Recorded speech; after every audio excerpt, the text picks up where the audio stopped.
গত 24 ঘন্টায় মহানগরের বিভিন্ন স্থানে সাঁড়াশি অভিযান পরিচালনা করে বিভিন্ন অপরাধে জড়িত মোট 186 জনকে গ্রেফতার করা হয়। ডিএমপির যে গত 24 ঘন্টায় আমাদের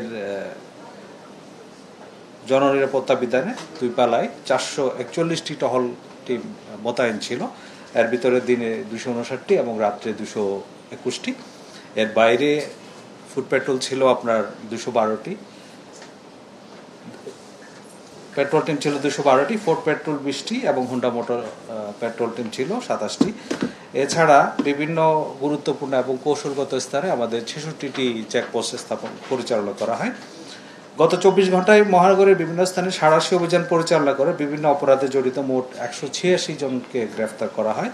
গ্রেফতারকৃতদের মধ্যে রয়েছে ডাকাত, 5 জন চোর, 13 জন মাদক কারবারি, 2 জন প্রতারক এবং 12 জন বিভিন্ন পরোয়ানাভুক্ত অন্যান্য আসামি। অভিযানকালে 11টি মোবাইল ফোন, একটি বাস ও নগদ 13,180 টাকা উদ্ধার করা হয়। এছাড়া এই সময়ে 10,065 পিস ইয়াবা, 1 কেজি 40 গ্রাম গাঁজা, 74 বোতল ফেন্সিডিল এবং 1 গ্রাম হেরোইন উদ্ধার করা হয়। আপনারা জানেন মাদক এবং অন্যান্য যে অভ্যাসগত অপরাধী তাদের বিরুদ্ধে আমাদের যে নিয়মিত অভিযান সেটা অব্যাহত রয়েছে। থানা পুলিশের পাশাপাশি ঢাকা মহানগর গোয়েন্দা পুলিশ এক্ষেত্রে তাদের যে নিয়মিত অভিযান সেটা অব্যাহত রেখেছে এবং অনেকটা জোরদার করা হয়েছে।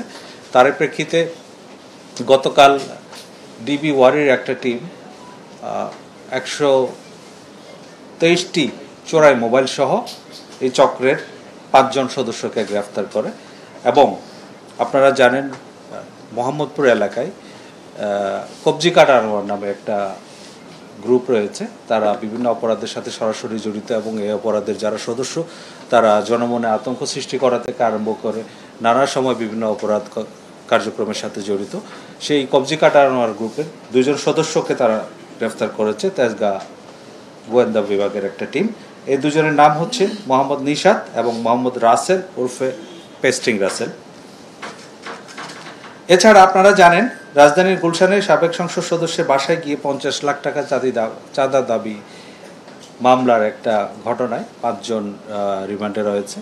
তাদের একজনের বাসা থেকে 2,25 লাখ টাকার একটা চেক উদ্ধার করা হয়েছে এবং এই ঘটনার প্রেক্ষিতে পৃথক একটি মামলা কলাবাগান থানায় প্রক্রিয়াধীন রয়েছে।